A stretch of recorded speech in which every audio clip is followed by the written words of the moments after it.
You see, today we are never left alone long enough to fend for ourselves. We allow the crutch of society to tell us what to think and what to feel, but society is wrong about you. I am wrong about you. Because you have never really had a chance to embrace the darkness in such a way that it becomes you. You are just as much the darkness as you are the light. The sooner you realize that, the better. No matter the brilliance of the light, where I stand, I will always cast a shadow. Let me define that shadow, and therefore let me define that light. It does not matter who we are as long as we are the ones that make the choice. Devote yourself to an idea, do it long enough and diligent enough, and it will change you. I promise. And why is it that I love the night sky? I wither away while I wait all day, for the night is when I play.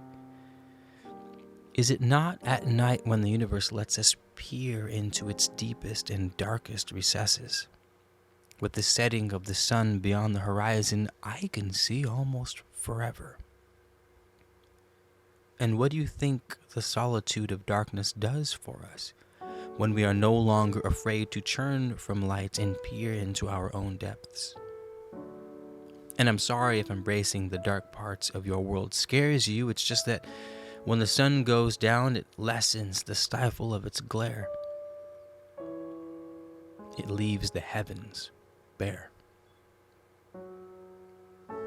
There's a certain kind of freedom you get from the dark, because soon you will be able to see everything just fine and others cannot.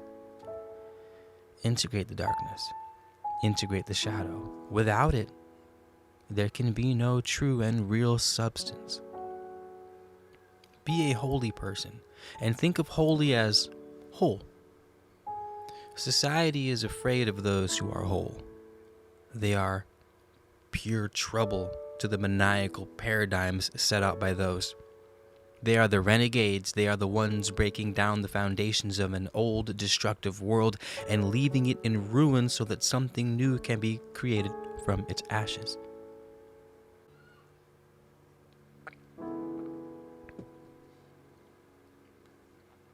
And I've discovered the secret.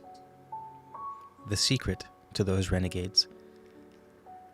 The secret is that they understand their own pitfalls and embrace them.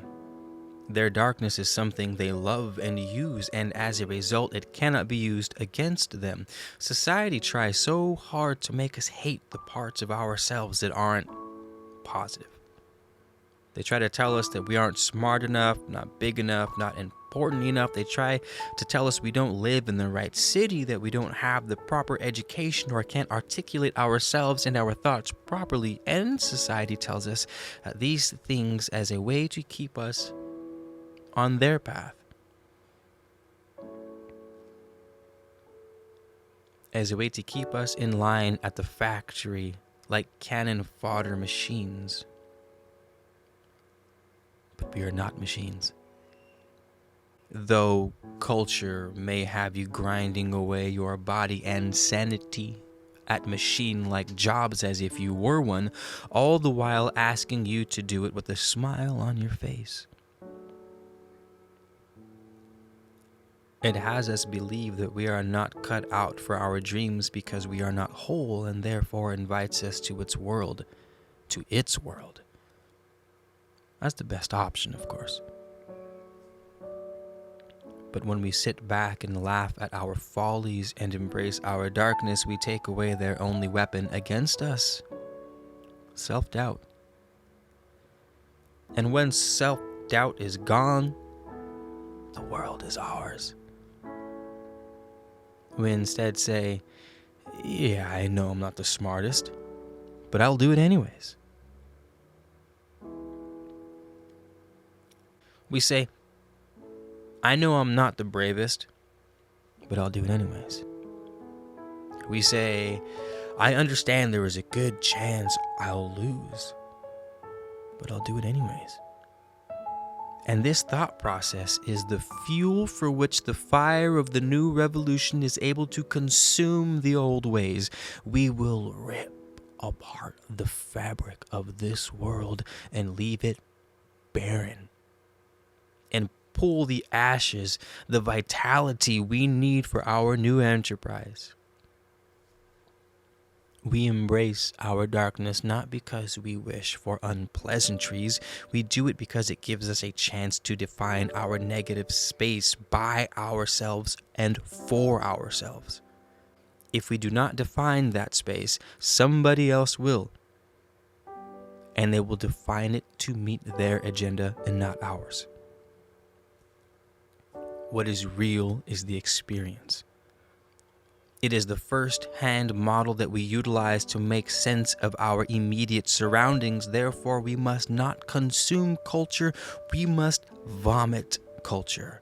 We must be the builders and the creators of our worlds. This is where we find the frontiers of experience. Claim your identity, your being, your intuition. Walk away from the bullshit. We don't need it anymore. It is no longer necessary. It has served its purpose. You cannot set out to stake a claim in the world when you do not stake a claim to your own humanity. We must define ourselves before we can define the space around us. Leave nothing up to chance or to the will of others. To be a creator, you must create.